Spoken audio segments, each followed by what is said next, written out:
इस वर्ष छत्रपति शिवाजी महाराज जी के राज्याभिषेक का 250 वर्ष मनाया जा रहा है कि हमारे नेता आदरणीय राहुल जी गांधी के हाथ से अनावरण हो रहा है। लोगों को अपने हक और स्वाभिमान के बारे में विश्वास दिलाया, गरीब किसान और युवा महिलाओं को आधार दिया। आज उनके हाथ से इसका अनावरण होना है कि आने वाले दौर में आपके मन की सबको न्याय देने वाले विचार की सरकार महाराष्ट्र में हम जरूर लाएंगे। आ आ आई यस ब ब बदक क क कणीदार ख ख खमंग ग ग गोकुल तू हा अगदी घरच्यासारखं कणीदार खमंग म्हणजेच गोकुळ तूप। लोकसभा के विरोधी पक्ष नेता हमारे नेता आदरणीय राहुल जी गांधी, रमेश चन्नीतला जी, छत्रपति शाहू महाराज जी, नाना पटोले जी, बाला साहेब थोरात जी, सुशील कुमार शिंदे साहब, पृथ्वीराज चौहान जी, मेरे बड़े भाई संजय पाटिल, एमपी प्रणीतीताई, विशाल पाटिल, विश्वजीत कदम, नसीम भाई, चंद्रकांत अंडोरी जी, 3.5 शक्तीपीठापैकी एक पूर्ण शक्तीपीठ कोल्हापूरच्या आई अंबाबाईचा नवरात्र उत्सव सुरू झालाय। या पावन पर्वाच्या नवरात्र उत्सवाच्या सर्वप्रथम सर्वांना हार्दिक शुभेच्छा। इस वर्ष छत्रपति शिवाजी महाराज जी के राज्याभिषेक का 250 वर्ष मनाया जा रहा है। इसीलिए आज होने वाले मूर्ति अनावरण का एक विशेष महत्व है।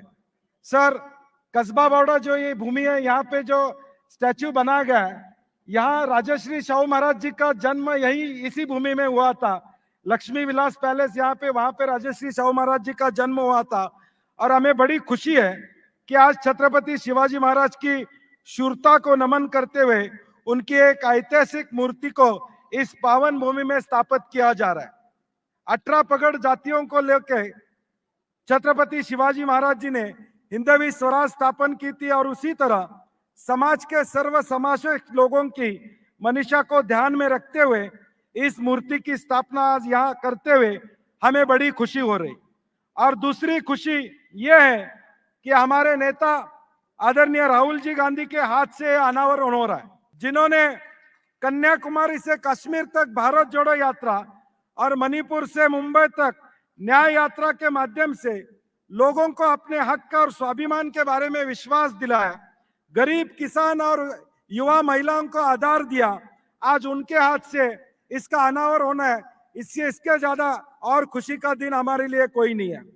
सर्व या पुतळ्यामध्ये काम करणारे सर्व कमिटीचे मेंबर संजय पाटील साहेब, त्याचबरोबर मूर्तिकार सतीश गारगे, आमदार ऋतुराज पाटील, श्रीराम सोसायटीचे सर्व संचालक यांनी चांगली जबाबदारी पार पडली, त्याबद्दल त्यांचंही कौतुक करतो। सर, आपका ज्यादा वक्त न लेते हुए फिर से राहुल जी का स्वागत करता हूं।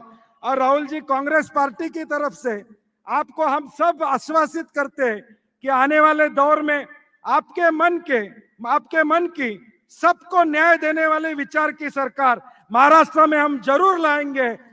जय हिंद, जय महाराष्ट्र, जय भवानी, जय भवानी।